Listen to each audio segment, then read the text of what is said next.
दोस्तों, सोते हुए मनुष्य को सपना भी सच मालूम पड़ता है, लेकिन जैसे ही नींद टूटती है वैसे ही सपना विलीन हो जाता है और वास्तविकता सामने प्रकट हो जाती है। उसी प्रकार पूरा जीवन भी एक गहन निद्रा हो सकता है अगर मन की वासनाओं को पूरी तरह से समझा ना जाए। मन का निर्माण वासनाओं से ही होता है, वरना मन का अपना खुद का कोई अस्तित्व नहीं होता। लेकिन आज की इस वीडियो में हम गहराई से समझेंगे कि वासनाएं पैदा कैसे होती हैं, जिनसे हमारे मन का निर्माण होता है और फिर वही मन अपनी वासनाओं की पूर्ति के लिए ऐसा जाल बुनता है जिसमें फंसकर एक मनुष्य जीवन भर तड़पता रहता है। वासनाओं का मूल स्रोत सुख की कामना होता है, लेकिन अज्ञानतावश हम यह भूल जाते हैं कि सुख की कामना से ही दुख पैदा होता है। इसे ऐसे समझें कि जब कोई सुंदर स्त्री किसी भोगी पुरुष को स्पर्श करती है तो उस पुरुष के मन में कामोत्तेजना पैदा होती है और उसे असीम सुख की अनुभूति होती है और इसी आनंद की छाप उसके मन पर अंकित हो जाती है। अब स्त्री तो स्पर्श करके वहां से जा भी चुकी है, लेकिन उसके मन पर पड़ी छाप उसे कल्पनाओं के सागर में लेकर जाती है और इसी तरह शून्यता में रहने वाले मन में भी विचारों की उत्पत्ति होती है। जैसे कि काश वह स्त्री थोड़ी देर और रुक जाती, काश मैं भी उसे स्पर्श कर पाता, काश वह मेरी पत्नी होती। और इसी प्रकार की महत्वाकांक्षाएं उसके जीवन को वर्तमान से खींचकर भविष्य की कल्पनाओं में स्थापित कर देती है या फिर अतीत की यादों में डुबा देती है। लेकिन यहाँ से तो खेल शुरू होता है। अब वह पुरुष उस स्त्री को हासिल करने के लिए अनेक प्रकार के षड्यंत्र करेगा, उसकी सहेली को मनाएगा, उस स्त्री के सामने अपने आप को दूसरों से ऊंचा दिखाने का प्रयास करेगा और अगर आखिरकार वह उस स्त्री को हासिल कर भी लेगा तो कुछ ही समय बाद उससे उसे वितृष्णा भी हो जाएगी, क्योंकि जो आनंद उसे पहले स्पर्श में मालूम पड़ा था वो अब वैसा जान नहीं पड़ता। क्योंकि जो भी चीज़ मन को हासिल हो जाती है वह उसके लिए निरर्थक सिद्ध हो जाती है। मन के लिए किसी भी वस्तु का महत्व तभी तक था जब तक वह उसे हासिल नहीं हुई थी। लेकिन यहाँ हमें यह समझने का प्रयास करना चाहिए कि इस पूरे खेल की शुरुआत कहाँ से हुई थी। थोड़ा सा सोचने पर हमें उत्तर मिलता है कि जब उस पुरुष की आंखों ने उस स्त्री के सौंदर्य का रसपान किया था और उस स्त्री के स्पर्श से उसकी त्वचा ने उसके मस्तिष्क तक एक संदेश पहुंचाया था, वहीं से काम वासना रूपी विचार उसके मन पर हावी होने लगे थे और उसके बाद ही सारा खेल शुरू हुआ था। अब समझने की बात यह है कि वासनाएं मनुष्य की इंद्रियों के द्वारा पैदा होता है। इंद्रियां यानी कि आँख, नाक, कान, जीभ और त्वचा। आँख सौंदर्य को देख सकती है, जिससे सौंदर्य के प्रति आकर्षण और कुरूप के प्रति घृणा पैदा होती है। कान मधुर वाणी सुन सकते हैं, जिससे वाणी के प्रति आकर्षण पैदा होता है, लेकिन यहीं पर कड़वी वाणी के प्रति घृणा भी पैदा हो जाती है। ठीक इसी प्रकार जब हमारी जीभ स्वादिष्ट भोजन चख लेती है तो बिना स्वाद वाले भोजन में इसकी रुचि समाप्त हो जाती है। इसीलिए ज़्यादातर लोग सात्विक भोजन यानी बिना मिर्च मसाले के भोजन की जगह पिज्ज़ा बर्गर में ज़्यादा रुचि दिखाते हैं, चाहे इसके लिए उन्हें अपने स्वास्थ्य और शरीर की आहुति ही क्यों ना देनी पड़े। विश्लेषण करने पर कोई भी मनुष्य यह समझ सकता है कि उसके मन में जो भी भावनाएं पैदा होती हैं उन सब का कारण इंद्रियां ही होती हैं। वही इंद्रियां अपने सुख की पूर्ति के लिए एक ऐसा जाल फैलाती हैं कि जिसमें फंसकर एक मनुष्य यह भूल जाता है कि सुंदरता और कुरूपता, मधुरवाणी और कड़वी वाणी, स्वाद और स्वादहीन जैसे तत्व एक ही सिक्के के दो पहलू होते हैं। कुरूपता के बिना सौंदर्य का कोई अस्तित्व नहीं। आप खुद सोचिए, अगर सब लोग पृथ्वी पर सुंदर होते तो क्या सौंदर्य शब्द का कोई महत्व होता? उसी प्रकार बेसुरे स्वर के बिना मधुर वाणी का क्या अस्तित्व होगा? उसी तरह स्वादहीन भोजन को जाने बिना स्वादिष्ट भोजन का भला क्या अस्तित्व?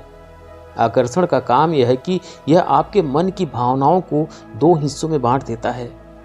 किसी के प्रति आकर्षण किसी दूसरे के प्रति घृणा को जन्म देता है, जिससे कि चित्त की निर्मलता, उसकी मासूमियत विलीन हो जाती है और आकर्षण का जाल इंद्रियों के द्वारा रचा जाता है।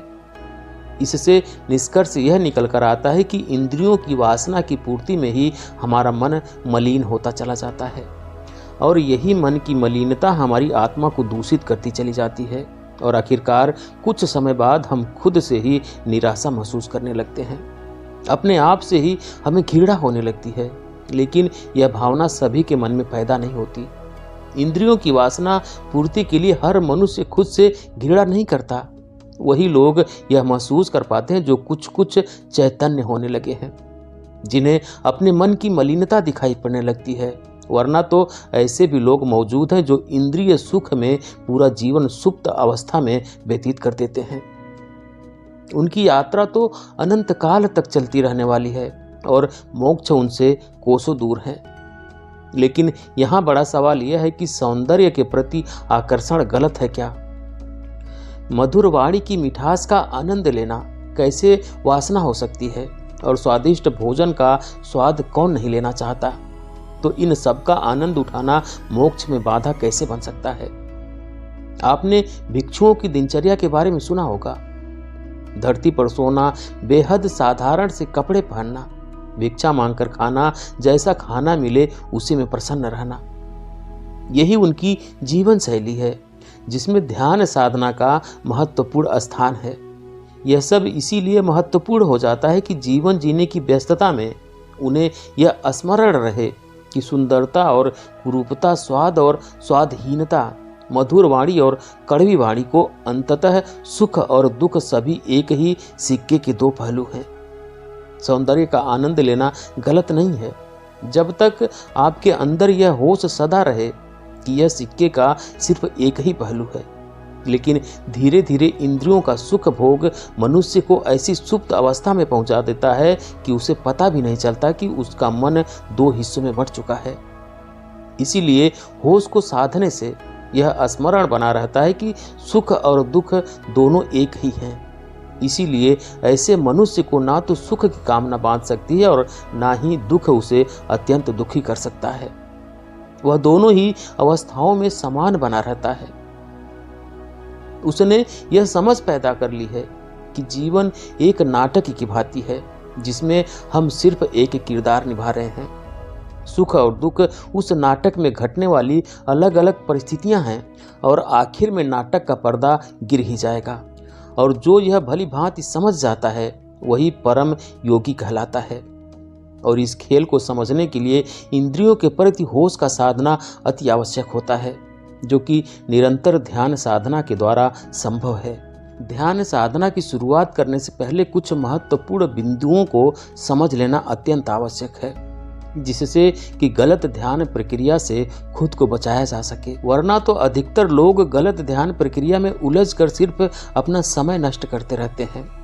सबसे पहली बात समझने की यह है कि ध्यान साधना के शुरुआती चरण में योगी अपनी चेतना के स्तर को बढ़ाने के लिए अभ्यास करता है। जिस प्रकार एक अंगारे पर जमा राख को फूंक मारकर हटाने से अंगारा फिर से चमक उठता है, उसी प्रकार मनुष्य की चेतना उसके विचारों के नीचे दबी होती है और ध्यान साधना के अभ्यास से विचारों के नीचे दबी चेतना उजागर हो जाती है। कुछ लोगों के मन में यह विचार अवश्य उठता होगा कि कौन सी ध्यान विधि सबसे उत्तम है। तो इसका उत्तर है कि सारी ध्यान विधियां अपने आप में श्रेष्ठ हैं। यह आप पर निर्भर करता है कि आपकी रुचि किस प्रकार की ध्यान साधना में ज़्यादा है। कुछ लोग भक्ति योग से अपनी चेतना के स्तर में बदलाव महसूस करते हैं तो कुछ लोगों को विपश्यना ध्यान ज़्यादा लाभ पहुंचाता है। इसी प्रकार अनेक ध्यान विधियां हैं जिसके बारे में हम किसी और वीडियो में चर्चा करेंगे। आप कमेंट्स में अवश्य बताएं कि आपको कौन सी ध्यान विधि ज़्यादा लाभ पहुंचाती है। इसके बाद यह समझ लेना भी आवश्यक है कि ध्यान किसी भी समय किया जा सकता है, लेकिन ब्रह्म मुहूर्त में किया गया ध्यान सबसे ज़्यादा लाभकारी होता है। इसका कारण यह है कि ब्रह्म मुहूर्त में मन खाली रहता है, उसमें ना के बराबर विचार चलते रहते हैं, क्योंकि यह दिन की शुरुआत होती है और दिन की शुरुआत में कोई तनाव नहीं होता। लेकिन जब दिन खत्म होते होते हमारा दिमाग विचारों से भर जाता है, उस समय ध्यान साधना में गहराई से उतरना बड़ा मुश्किल हो जाता है। क्योंकि दिन भर का तनाव, दिन भर की उलझनें हमारे दिमाग में चलती रहती है और जो ध्यान में बड़ी बाधा बन जाती है।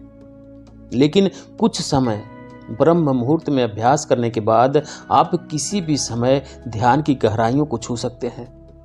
लेकिन शुरुआती चरण में ब्रह्म मुहूर्त में किया गया ध्यान आपको ध्यान का स्वाद चखा देगा, और एक बार अगर आपने उस आनंद का स्वाद चख लिया तो आपके मन में जितने भी प्रश्न ध्यान के बारे में उठते हैं वह सब विलीन हो जाएंगे। क्योंकि एक बार जो भी इंसान, जो भी मनुष्य आनंद को छू लेता है, ध्यान के आनंद को पा लेता है, उसका जीवन धन्य हो जाता है। उसके बाद उसके सभी सवाल मिट जाते हैं और सिर्फ रह जाता है एक मौन, एक शून्यता, एक आनंद जो कहीं भी हासिल नहीं हो सकता।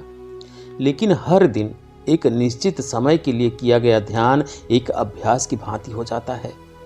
ध्यान को कभी भी अभ्यास नहीं बनाना चाहिए, उसे जीवन बनाना चाहिए। ध्यान को कभी भी अभ्यास नहीं बनाना है, उसे जीवन बनाना है। ध्यान जीवन जीने की प्रक्रिया ही है। इसलिए ध्यान को हर काम में डाल दीजिए। खाना खाते हैं तो सिर्फ खाना खाने पर ध्यान लगाइए। एक एक निवाले को बड़े ध्यानपूर्वक चबाएं, उसे ध्यान से खाइए। इससे आपका खाना खाना ही ध्यान बन जाएगा। उसी प्रकार चलते समय सिर्फ अपने चलने को ध्यान बना लीजिए। किसी से बात मत करिए, सिर्फ धरती पर पड़ रहे अपने कदमों पर ध्यान लगाइए, और इस प्रकार आप चलने को भी ध्यान बना सकते हैं। महात्मा बुद्ध चलित ध्यान का बड़ा अभ्यास किया करते थे। वह रोज सुबह और शाम चलित ध्यान जरूर किया करते थे। इसी प्रकार हम हर काम को ध्यान बना सकते हैं।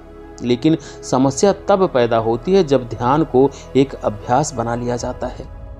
दिन में एक निश्चित समय पर आधे घंटे के लिए ध्यान करना आवश्यक या जरूरी तो है ही, साथ के साथ हर काम में ध्यान को लाना बहुत आवश्यक है। इसके बाद ही आप अपने जीवन को पूरा ध्यान बना पाएंगे। ये थी आज की कहानी दोस्तों। आपको कैसी लगी कमेंट करके जरूर बताएं। वीडियो को लाइक करें, शेयर करें। चैनल पर नए हैं, चैनल को सब्सक्राइब नहीं किया तो प्लीज़ चैनल को सब्सक्राइब करें। बेल आइकन भी प्रेस कर लें ताकि आने वाली सभी वीडियो का नोटिफिकेशन सबसे पहले आपको मिले। वीडियो देखने के लिए बहुत बहुत धन्यवाद।